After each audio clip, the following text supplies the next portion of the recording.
छत्तीसगढ़ के दंतेवाड़ा बीजापुर की सीमा पर एंटी नक्सल ऑपरेशन के तहत 12 नक्सलियों को मार गिराया गया। सुरक्षा बल के जवानों ने मौके से भारी मात्रा में हथियार, विस्फोटक और रोजमर्रा में इस्तेमाल होने वाला सामान भी बरामद किया। छत्तीसगढ़ के सीएम विष्णुदेव साय ने मुठभेड़ में शामिल जवानों और अधिकारियों को ऑपरेशन के लिए शुभकामनाएं दी।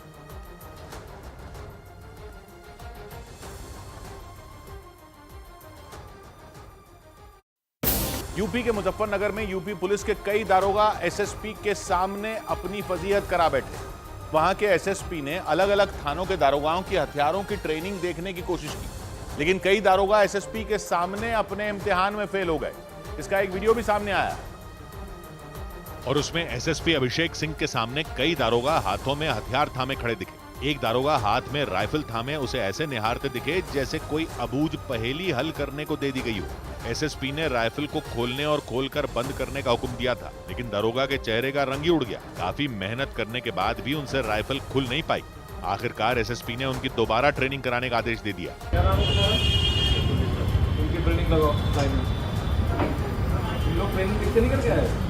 लेकिन कुलदीप अकेले ऐसे दारोगा नहीं थे जो एसएसपी के सामने फेल हुए।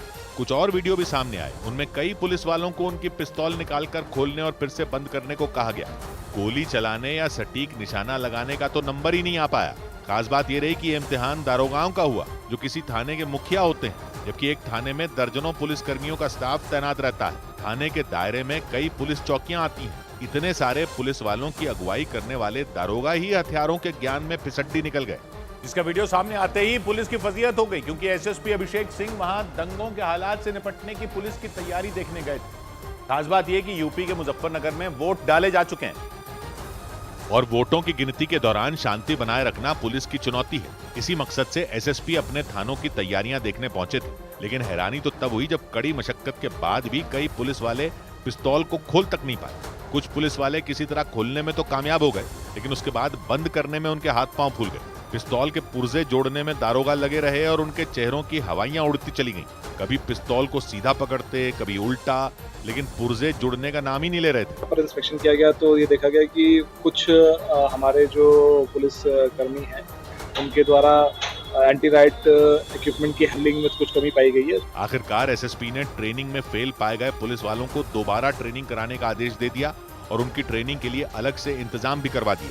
इससे पहले यूपी के पुलिस वालों का एक ऑपरेशन के दौरान ठाएं ठाएं की आवाज निकालने वाला वीडियो भी इंटरनेट पर वायरल हुआ था, जिससे पुलिस की खूब फजीहत हुई थी।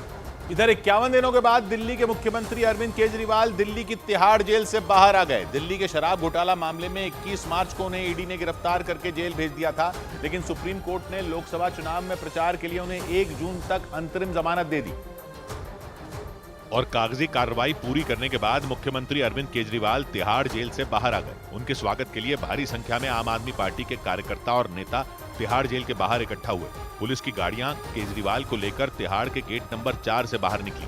कार में अरविंद केजरीवाल के साथ संदीप पाठक बैठे दिखाई दिए। इसके बाद उनका काफिला तिहाड़ के गेट नंबर 3 के पास पहुंचा, जहां आम आदमी पार्टी के कार्यकर्ता मौजूद थे। वहां पहुंचने के बाद अरविंद केजरीवाल ने कार के ऊपर बैठकर कार्यकर्ताओं का अभिवादन किया।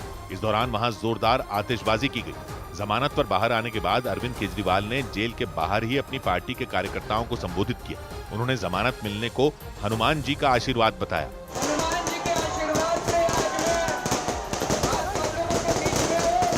कार्यकर्ताओं के बीच केजरीवाल ने अपना आगे का कार्यक्रम भी बताया।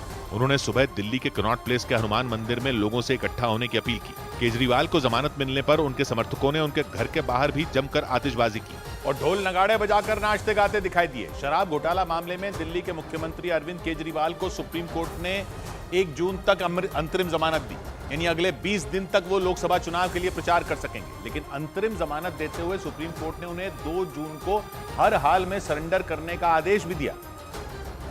हालांकि तिहाड़ जेल में बंद अरविंद केजरीवाल को जमानत मिलने की खबर मिलते ही आम आदमी पार्टी के कार्यकर्ताओं ने जश्न मनाना शुरू कर दिया। दिल्ली में पार्टी दफ्तर पर मौजूद आम आदमी पार्टी के कार्यकर्ताओं ने केजरीवाल के समर्थन में नारे लगाने शुरू कर दिए। शराब घोटाला मामले में बंद मुख्यमंत्री अरविंद केजरीवाल को जमानत देने के लिए सुप्रीम कोर्ट ने कई तरह की कड़ी शर्त